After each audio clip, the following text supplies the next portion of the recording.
주님께서 여러분과 함께 루카가 전한 거룩한 복음입니다. 그때 주님께서 말씀하셨다. 너희는 불행하여라. 바로 너희 조상들이 죽인 예언자들의 무덤을 너희가 만들기 때문이다. 이렇게 너희 조상들은 예언자들을 죽이고 너희는 그들의 무덤을 만들고 있으니 조상들이 저지른 소행을 너희가 증언하고 또 동조하는 것이다. 그래서 하나님의 지혜도 내가 예언자들과 사도들을 그들에게 보낼 터인데 그들은 이들 가운데에서 더러는 죽이고 더러는 박해할 것이다 하고 말씀하셨다. 그러니 세상 창조 이래 쏟아진 모든 예언자의 피에 대한 책임을 이 세대가 져야 할 것이다. 아벨의 피부터 제단과 성소 사이에서 죽어간 지카르야의 피에 이르기까지 그렇게 해야 할 것이다. 그렇다. 내가 너희에게 말한다. 이 세대가 그 책임을 져야 할 것이다. 불행하여라 너희 율법 교사들아. 너희가 지식의 열쇠를 치워버리고서 너희 자신도 들어가지 않고 또 들어가려는 이들도 막아버렸기 때문이다. 예수님께서 그 집을 나오시자 율법학자들과 바리사이들은 독한 앙심을 품고 많은 질문으로 그분을 몰아대기 시작하였다. 예수님의 입에서 나오는 말씀으로 그분을 올가매려고 노렸던 것이다. 주님의 말씀입니다.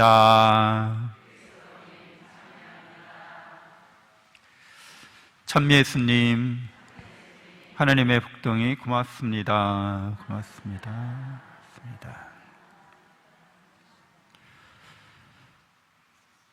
예수님께서 율법학자들과 바리사이들의 소행에 대해서 질책하고 또 경고하고 계십니다.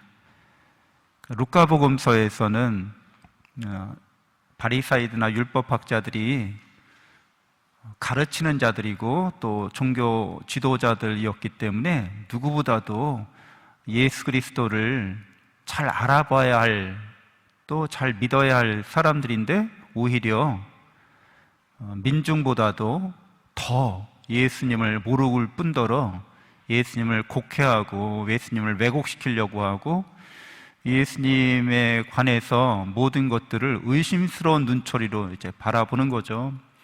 그래서 우리는 구원의 지식, 구원의 지혜를 갖고 있습니다. 그것은 예수님이 누구신지 안다는 거죠. 예수님은 참 하느님이시다, 또 참 사람이시다, 이렇게 알고 있습니다. 그래서 예수님이 하느님이시다라는 놀라운 우리의 신앙 고백은 인간의 이성으로 알 수는 없는 거죠. 계시된 진리라고 말하고 있습니다. 계시된 진리를 우리의 인간 이성이 알아들을 수 있다는 거죠. 그리고 우리의 인간 이성이 예수 그리스도가 참 사람이신데 이 사람이란 어떤 존재여야 하는지도 우리의 인간 이성이 예수 그리스도께서 보여주신 대로 받아들일 수 있다고 보는 겁니다. 이 가톨릭 신앙의 훌륭한 점은 인간의 이성을 존중하고 또 인간의 이성을 우리가 인정하는데 그 한계에 매몰되는 게 아니라는 거죠. 우리는 이성으로 알 수 있는 것만 믿을 거야. 우리는 인간의 이성으로 알 수 있는 것만 그 안에서만 생활할 거야. 이렇게 주장하게 되면 이제 무신론으로 이제 빠지게 돼요. 그래서 철학자들이나 불교나 다른 범신론도 마찬가지인데 힌두교 같은 범신론들이 있어요. 옛날에는 범신론이 많았는데 현대까지 살아남은 범신론은 인도에 가면 이제 힌두교가 대표적인 거죠. 그러니까 인간의 이성으로만 파악할 수 있는 범위 내에서 종교를 만든 거예요. 그게 힌두교나 불교나 이런 수준입니다. 우리 성리학도 그렇게 인간의 이성으로 파악 가능한 범위 내에서만 종교를 만든 건데 이제 더 이상 유교는 실질적으로 종교적인 세력이라고 말할 수가 없잖아요. 그러니까 이제 불교나 힌두교가 남아 있는 겁니다.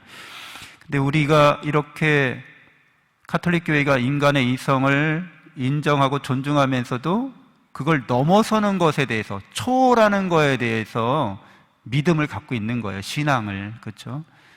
이거 인간의 이성을 넘어서는 거라고 말씀드렸어요. 인간의 이성에 반대되는 게 아니라, 충돌하는 게 아니라, 이거를 잘 식별하고 잘 구별할 줄 아는 게 이제 가톨릭 신자다운 신앙 생활인 거죠.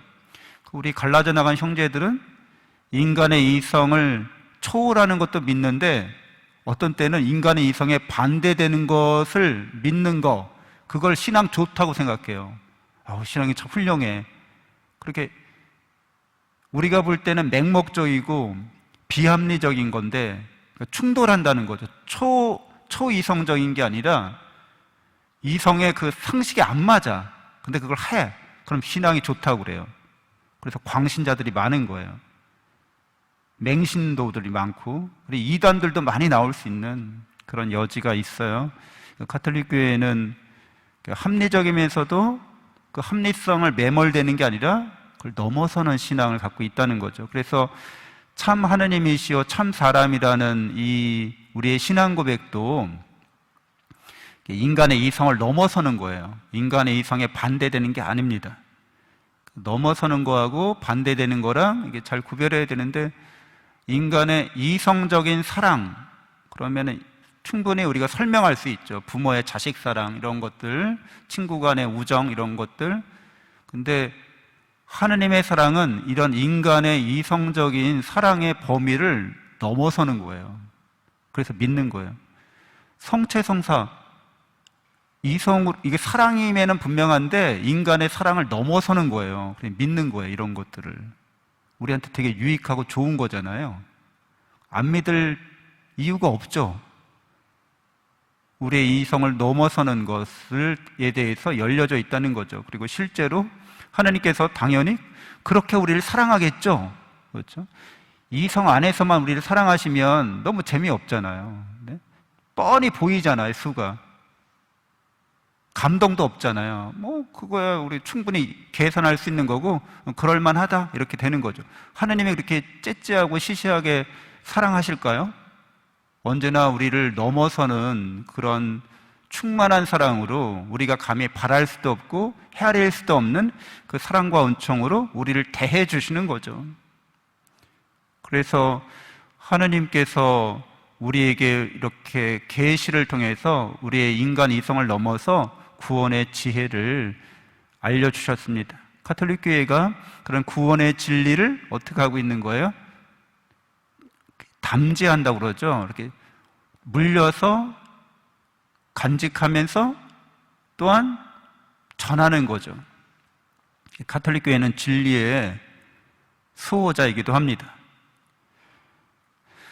구원의 진리와 구원의 은총이 교회 안에 있는데, 우리는 이제 예수님에 대해서 이렇게 참 하나님이시고 참 사람이라는 것을 알았을 때 이제 죄가 뭔지도 알게 된다는 거죠. 그래서 죄라고 하는 거는 예수님이 참 하나님이시고 참 사람이신데, 죄는 우리 인간이 하나님을 닮아가는 거를 못 닮아가는 거, 이게 죄라는 거죠. 안 닮아가는 거, 이거 죄라는 거죠. 예수 그리스도 참 사람이신데 잘 되어가는 인간이 되지 못한다는 거죠. 과정 중에 있어요. 우리는 되어가는 존재로서 참 하느님을 닮아가는, 또 참 사람이 되어가는 이런 과정을 잘 못 수행하는 거예요. 그 과정을 잘 못 가는 거죠. 그래서 이걸 우리는 죄라고 합니다. 근데 예수 그리스도께서 이런 죄에 대해서 우리를 구원하시는데, 죄의 결정판, 그렇죠? 죄라고 하는 것의 완결판, 그건 뭐겠어요? 사람들이 하느님을 완전히 반대로 닮아가려고 한다는 거죠. 하느님을 극도로 미워한다는 거죠. 그래서 하느님을 죽인다는 거예요. 하느님의 아드님 예수 그리스도를 죽이는 거는, 그렇죠, 오늘 예수님이 그래서 지금 말씀하시는 거잖아요. 이 죄에 대한 책임을 져야 할 거라고. 그러니까 가장 죄의 총합, 죄의 완결판, 그거는 사람이, 피조물이 창조주를 죽이는 겁니다. 그래서 예수 그리스도를 십자가형에 달리게 하는 이 죄에 대해서 책임을 져야 할 거라는 거죠.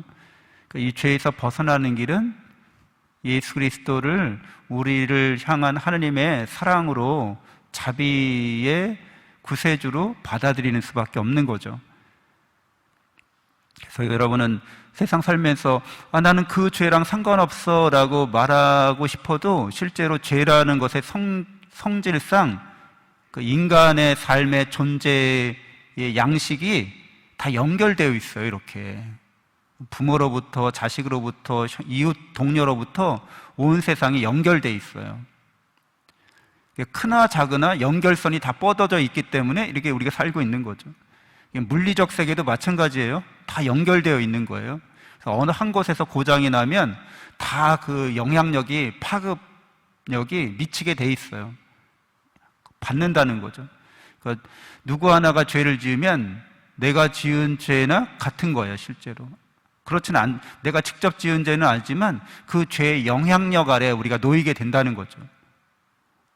연못에 돌 하나 던지면 돌 던진 고기만 이렇게 파도가 치는 게 아니라, 파동 치는 게 아니라 파동이 쭉 이렇게 퍼져나가죠. 그래서 우리 중에 누가 죄를 지으면 죄의 파동이 쭉 퍼져나가는 겁니다. 그래서 그 영향력 범위 내에서 모든 사람에게 끼치는 거죠. 악영향을 끼치는 거죠. 그래서 우리가 어떻게 이런 죄로부터 벗어날 수 있는지 우리 능력으로는 안 되기 때문에 예수님이 역설적이게도 인간의 큰 죄악의 완결판을 통해서 우리를 구원해 주십니다. 우리가 하나님의 사랑을 우리 죄를 통해서 깨닫게 해주신 거예요. 실제로는 우리의 가장 큰 죄악을 통해서 하나님이 우리를 얼마나 사랑하는지를 보여주시는 거죠. 그래서 악에 대해서 승리를 거두시죠. 악이라는 것에 대해서 설명할 때 예수 그리스도를 아는 사람들은, 하나님을 아는 사람들은 악이라고 하는 것은 옛날 그 철학자들 중에는 선의 결핍이다 이렇게 얘기했어요. 선의 결핍. 근데 이런 표현보다는 악이라고 하는 것은 선에 기생하는 거예요. 기생한다는 거죠. 그러니까 결핍이라고 하면은 것은 선이 부족하다는 뜻이잖아요. 왜 부족하게 됐는지 설명하기가 좀 어려운데, 기생이라고 하는 것은 선에게 의지해서 있을 수 있다는 거예요. 그렇죠? 악이라고 하는 것에서 여러분이 악을 많이 경험하잖아요. 악한 사람, 악한 일들, 이런 것들을 경험합니다. 우리 마음속에서도, 그렇죠, 여러분들도 심술보가 발동할 때가 있잖아요. 내가 이렇게 악한 생각을 하지? 이렇게. 그리고 다른 사람들 보면은 좀 심술궂은 사람들도 만나잖아요. 괜히 막 그렇게 막 가시돋친 말을 하고 괜히 막 공격하고 이런 사람들, 악한 말을 하는 거죠. 그리고 우리가 살아가면서 이런 물리적인 악도 경험하는데, 악이라고 하는 것은 그 자체로 있는 게 아니다. 그것은 선에 의지해서 있을 뿐이다라고 알려주신다는 거예요. 그래서 예수님이 악에 대해서 완전한 승리를 거두신 분이라는 거예요. 그분은 마귀병 걸린 사람들, 병자들, 그리고 풍랑과 폭풍도 가라앉히십니다. 그분은 완전한 선으로 드러나셨다는 거예요. 선이야말로 악에 의지하지 않고 그냥 있는 거예요, 이게. 그래서 우리에게 선에 대한 승리를 드러내 보여주십니다. 그리고 그분은 우리의 죽음을 죽으심으로써 이 죽음의 의미를 새롭게 밝혀주세요. 예수님의 죽으심은 우리를 사랑하시기 때문에 사랑의 희생으로 죽음의 의미를 변화시키는 거죠. 예수 그리스도가 아니면 우리는 죄악으로 인한 죽음을 경험할 뿐입니다. 예수 그리스도를 아는 것이야말로 구원의 지식이 되고 구원의 지혜가 됩니다. 그래서 누구나 예수 그리스도를 통해서 구원받을 수 있도록 하나님께서 세상 창조 이전에 이렇게 예정하셨다는 거예요. 여러분이 이렇게 지금 이 자리에 앉아 있도록 그렇게 사랑으로 우리를 불러주신다는 겁니다. 근데 이게 잘못 생각하는 경우가 없도록 말씀드리는데, 우리의 자유의지를 무시하고 그랬다는 게 아니에요. 우리의 자유의지를 존중하시면서 우리를 당신의 사랑으로 이끄신다는 말이에요. 개신교 사람들은 잘못 생각하는 게 있는데, 구원받을 사람, 구원받지 못할 사람들이 예정돼 있다, 이런 말을 해요. 아무리 노력해도 성교가 안 되고 개정이 안 돼, 그럼 너는 지옥 가기로 예정돼 있어, 이렇게 쉽게 말해버리는 사람들이 있어요. 다 그런 건 아니지만 되게 위험한 생각이죠. 왜냐하면 인간에게는 자유가 없다고 그렇게 생각하는 거예요. 죄를 지어서 인간의 자유가 다 무너졌대요. 개신교 사람들의 처음 주장은 그랬어요. 근데 이런 주장은 하느님의 사랑을 무시하는 거죠. 하느님은 언제나 우리를 사랑하시기 때문에 우리의 자유를 존중하고 인정해 주세요. 그래서 우리가 어떤 선택을 하든지 하느님은 그 선택이 사랑으로 이끌려지도록, 예수 그리스도의 구원의 은총으로 이끌려지도록 계속해서 섭리해 주십니다. 우리를 도와주신다는 거죠. 그래서 우리의 자유를 완성시켜 주십니다. 그러니까 하나님께서 우리를 사랑하셔서 은총으로 부르신 것을 우리가 어떤 선택을 할지 이미 알고 계시다라는 뜻도 돼요. 그리고 그런 선한 선택을 할 수 있도록, 지혜로운 선택을 할 수 있도록 우리를 늘 도와주신다는 거죠. 예수 그리스도를 믿고 예수 그리스도를 아는 사람은 죄악과 죽음에서 구원받은 사람들입니다. 그리고 이런 구원의 지식을 존귀하게 여기고 어떤 것보다도 귀하기 때문에 다른 것에 비교하면 쓰레기와 같다는 거죠. 그리고 이런 지식을, 구원의 지혜를 나만 혼자, 이건 너무 귀한 거여서 나만 혼자 가질 거야, 나만 혼자 보관할 거야, 그렇게 할 리가 없죠. 그렇게 할 수가 없죠. 다른 사람들에게 전하는 것이야말로 우리 삶에 있어서 가장 중요한 일이고 또 교회의 존재 이유이기도 합니다. 우리 이웃들에게 예수 그리스도의 사랑을, 그분의 구원의 은총을 널리 전해야겠습니다. 잠시 묵상하겠습니다.